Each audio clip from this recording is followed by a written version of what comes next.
Di kesempatan kali ini saya ingin mengemukakan, ingin mengetengahkan, ingin kemudian menyampaikan satu tips ya, satu trik, satu strategi supaya kemudian hasil kerja teman-teman yang kerja, hasil usaha teman-teman yang usaha itu jauh melampaui barang dan produknya.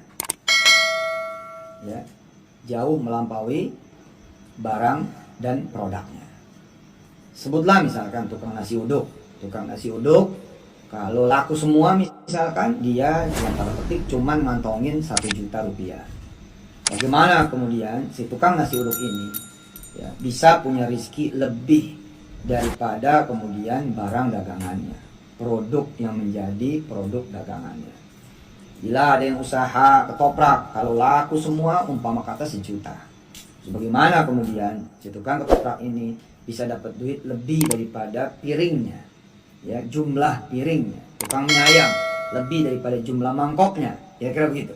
Ya, bila kawan-kawan usaha apa lah, gitu kan, kita menghitung berapa sih modalnya, berapa kemudian ditambah operasionalnya, ditambah lagi dengan utang-utang dan angsuran serta bunga atau bagi hasil perbankan, konven atau syariah, semua dihitung total, terus penjualan kita berapa, terus untungnya berapa. Nah, bisa nggak sih gitu ya, kita bisa punya penghasilan lebih daripada hitung-hitungan di atas kertas, modal ya, ditambah dengan operasional dan cost yang lain-lain, kemudian dikurangi nanti dari keuntungan kita tuh berapa, itu lebih dari itu semua. Caranya gampang, saudara-saudara yang dirahmati Allah, asli gampang. Caranya adalah jangan melihat barang dan produknya, lihatlah Allah yang tidak punya batasan dalam memiliki rizki dan membagikannya. Ini tips yang pertama. Saya ulangi ya, Saudara mau kerja dimanapun, oke? Kalau ngelihat gaji stres, asli stres. Mau kerja dimanapun tuh, gajian aja stres, apalagi bagaimana cerita nggak gajian. Ada lembur aja stres, bagaimana lagi cerita nggak ada lembur? Ada pesangon aja stres, bagaimana lagi ceritanya? Undang-undang yang lagi pada rame ini benar apa kagak? Kita masih bawa kepada Allah Subhanahu Wa Taala, ya kan? Apa-apa yang kita gelisahkan, yang kita cemaskan, yang kita khawatirkan, yang kita takutkan, yang kita juga masih tidak ada pengetahuan, apalagi tidak ada kekuatan di dalamnya. Saya selalu mengajarkan Allah dulu, Allah lagi, Allah terus. Jangan ngomel dulu, ngomel lagi, ngomel terus. Jangan kemudian kita pusing dulu, pusing lagi, pusing terus. Cemas dulu, cemas lagi, cemas terus. Ya kapan? Justru karena kita orang kecil nggak boleh cemas. Harus kita merapat kepada Allah Subhanahu Wa Taala. Kalau kita orang kecil ditambah dengan kepusingan kita sendiri, ditambah lagi dengan kepusingan negara yang jadi kepusingan kita orang kecil, kan makin kacau. Makanya makin kecil dia harus makin bersandar kepada yang maha besar. Oke, saya ulangi kajian kita pada malam hari ini. Saya diamanahkan untuk mengajar sesi bisnis malam hari ini di kajian mingguan Forum Jaket, organisasi Jaket yang merupakan organisasi yang banyak sekali kebaikannya buat Darul Quran. Dalam kesempatan ini, buat yang baru mengikuti, saya memberikan tips, trik, strategi, cara yang jitu supaya kemudian penghasilan kita semua jauh di atas hasil dari pekerjaan dan usaha kita.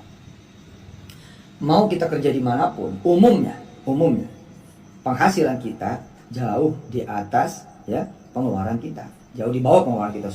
Pengeluaran kita itu selalu jauh lebih besar daripada pemasukan kita. Ketika kita menjadi pengusaha, ya, kita pun tahu gitu loh, betapa kemudian menjadi pengusaha itu jihad bos, jihad asli jihad. Istilahnya kalau karyawan ngurusin palanya dia doang, tapi ketika pengusaha ada berapa orang yang ikut sama dia? Allahu Akbar. Udah gitu nggak cukup pala orang yang ikut sama dia, tapi pala siapa yang ikut sama pala yang ikut sama dia. Itu saya bilang sama teman-teman, udahlah, kalau mau jihad yang real di urusan ekonomi, jadi pengusaha. Saudara baru tahu betapa memang urusan yang satu ini membutuhkan perjuangan yang luar biasa.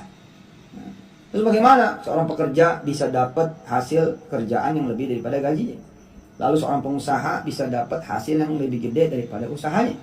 Gampang. Tips nomor 1 adalah Bismillahirrahmanirrahim. Allahumma sholli wa sallim wa barik ala sayyidina Muhammad wa alihi. Jangan lihat kerjaannya, jangan lihat usahanya, jangan lihat berapa gajinya, berapa untungnya, jangan. Termasuk nggak usah lihat omset kalau saya mah. Yang saya lihat siapa sih? Apa sih? Yang saya lihat adalah Allah dengan kekayaannya, Allah dengan kebaikannya, Allah dengan rizkinya, Allah dengan kemurahannya. Itu aja. Ya. Lalu bagaimana dengan pekerjaan dan usaha saya? Pekerjaan dan usaha kita semua. Kita jadikan dia sekedar mangkok. Jangan sampai nggak ada mangkoknya. Betul nggak? Kita jadiin dia piring, ya nggak jiwingki. Jangan sampai kemudian kita nggak punya piringnya, nggak punya gelasnya. Itu aja. Kita jadiin kemudian pekerjaan dan usaha kita asli beneran sebagai ibadah dan amal soleh. Allah nyuruh kita kerja, ji. Allah nyuruh kita usaha. Soal duit mah jangan di situ nyarinya, di sejadah, ji. Jangan di situ nyarinya, di sejadah. Orang-orang yang baru kerja apalagi, kalau emang judulnya nyari duit, belum apa-apa udah minta ongkos sama emaknya. Ya, baru kerja tuh. Hah? Udah, nyarinya di mana? Nyarinya sama Allah. Kalau udah judulnya nyarinya sama Allah, di jalannya Allah, di sejadah, di sedekah, di anak-anak yatim, fakir miskin, dikasih makan orang susah, di sholat berjamaah, mintanya di situ. Tapi kita punya syarat yang tidak dimiliki orang lain yang malas. Apa? Kerja mau usaha. Itu kelebihannya. Maaf ya, maaf.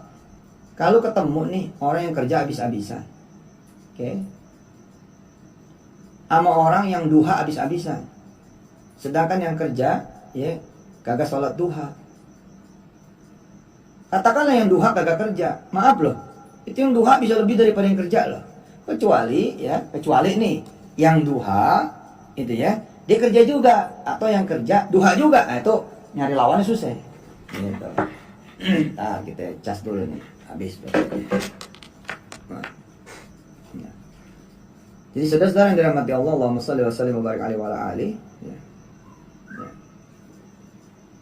Oke, kita lanjut ya. Kita lanjut, bismillah ya. Bisa didengar suara saya ya enggak? Ya, masuk ya. Jadi saya ulangi, nanti kita diskusi ya, bahwa cara paling gampang kita bisa punya penghasilan lebih dari pekerjaan kita dan lebih daripada usaha kita, barang dan produk kita, adalah kita ngelihat Allah Subhanahu wa taala. Jadi nggak stres. Jadi nggak ada nih kalimat begini modelnya, ya Allah ji, gue cuma tukang bubur ji, dari mana gue bisa pergi haji? Nggak ada cerita. Dong kita nggak ngeliat gerobak, emang Tuhan kita gerobak? Ya Allah ji, nggak dipotong aja gaji gue nggak cukup ji. Gimana lagi dipotong? Ya salah lu ngeliat gaji, emang Tuhan lu gaji. Hah? Ustadz mah enak ngomong begitu lah, karena gue pernah enak ngomong gini, gue kasih tahu. Nah ikutin. Seorang tukang ayam nih, Jidedi, ya, Jionus dan kawan-kawan di Marcos. Tukang ayam, tukang sate ayam. Ini kisah ada nih, kisah sehari-hari kita nih. Asal dia ngeliat tanah yang di depan, dia nggak ngeliat gerobak ayamnya. Asal ngeliat tanah yang di depan, dia nggak ngeliat gerobak sate ayam yang nggak dia lihat. Yang dia lihat nih tanah punya Allah, kata si Mansur gitu. Itu kalau kata si Mansur masih sopan dah. Nah, biasanya orang manggil si Ucup. Ucup juga masih sopan. Ntar gue bikin deh grup Ucupers. Lah si tukang sate ayam, kalau dia ngelihat satenya berapa biji per hari, dia bawa duit berapa duit? Gerobaknya udah pada rombeng, betul nggak? Kipas udah pada bolong-bolong. Orang pakai kipas angin, dia nggak bisa beli kipas angin. Apa dia sanggup meminta kepada Allah tanah di depan? Nggak sanggup. Dia mikir apa? Gue sih tahu diri dah. Gue bisa jualan ini udah bagus. Kamu boleh ngomong begitu? Mana ada orang boleh ngomong begitu? Itu sabar yang salah, tawakal yang salah, memposisikan kerendahan hati yang salah. Ya, gue mah gini aja udah bagus. Bukan, lu putus asa.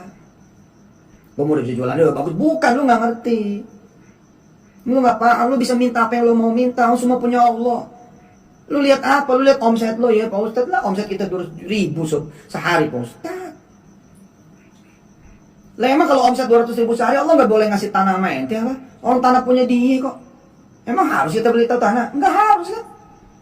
Nah si tukang sate ngejalanin, nyarinya sama Allah, nyarinya bersama Allah. Cuman saya bilang tadi, kita sebagai pekerja dan kita sebagai pengusaha, kita udah menang syarat, gitu loh, dibanding para pengangguran atau yang malas.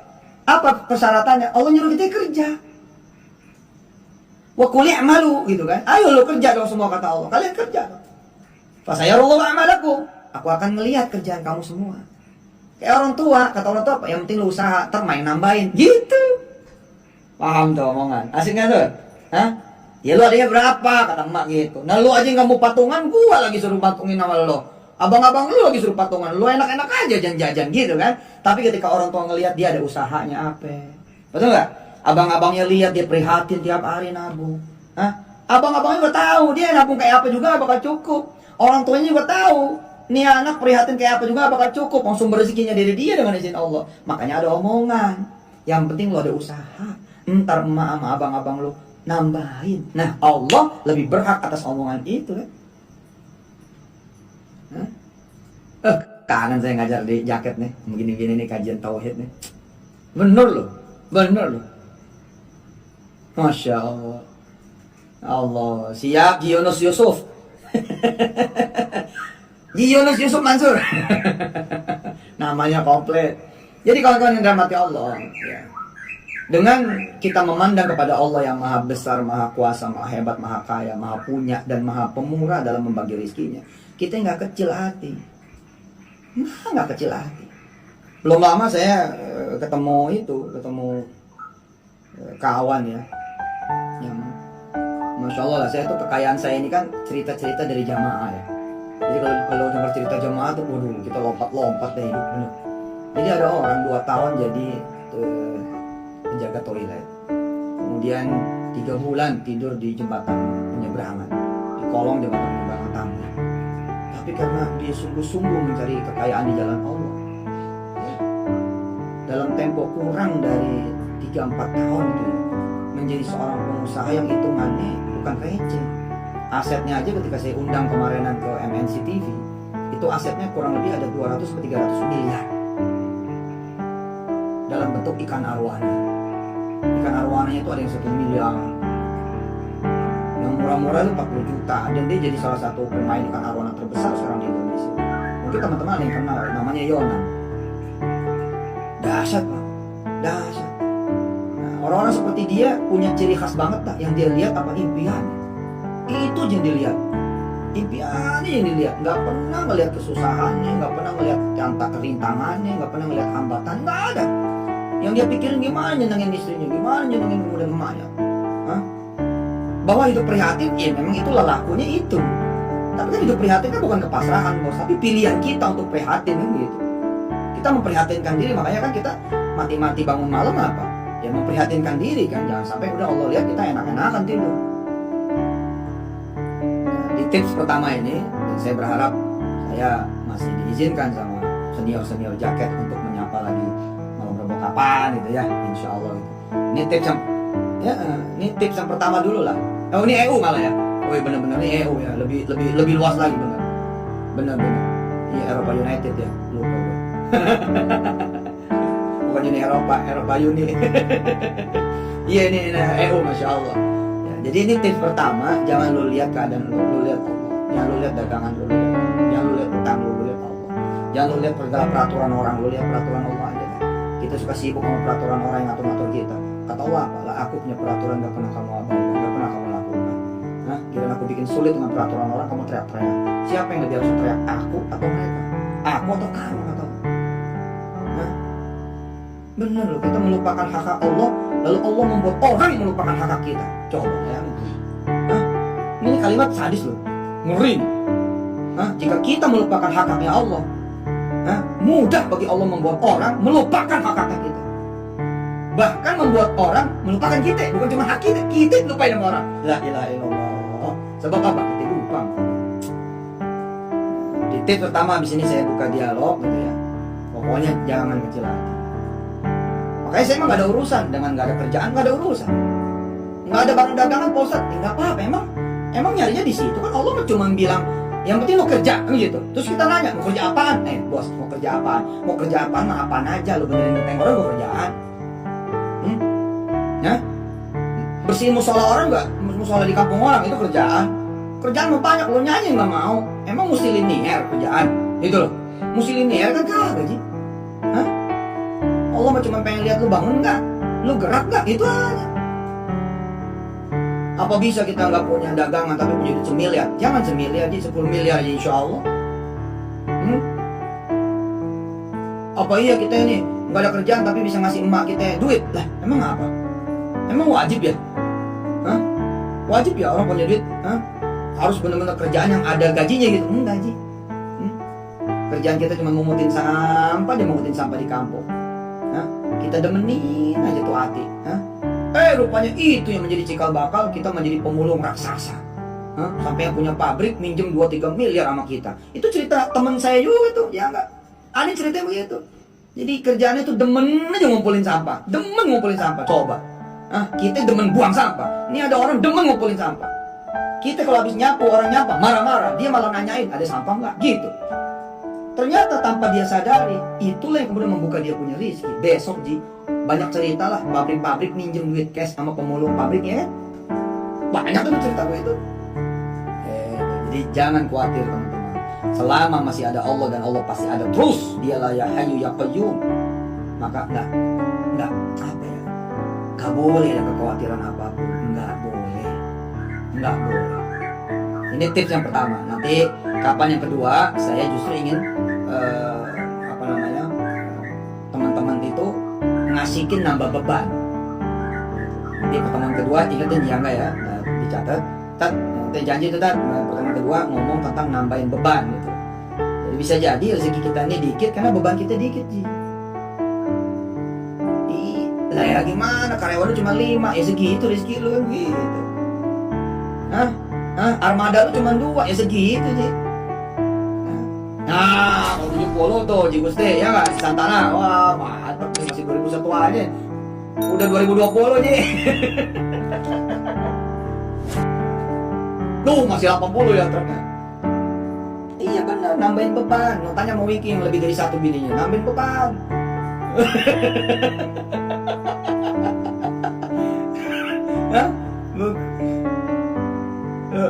Gitu.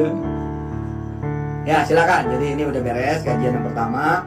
Message-nya sederhana. Jangan melihat produk, jangan melihat kerjaan, jangan melihat keadaan kita. Lihat Allah sehingga kita nggak hopeless gitu. Ya silakan.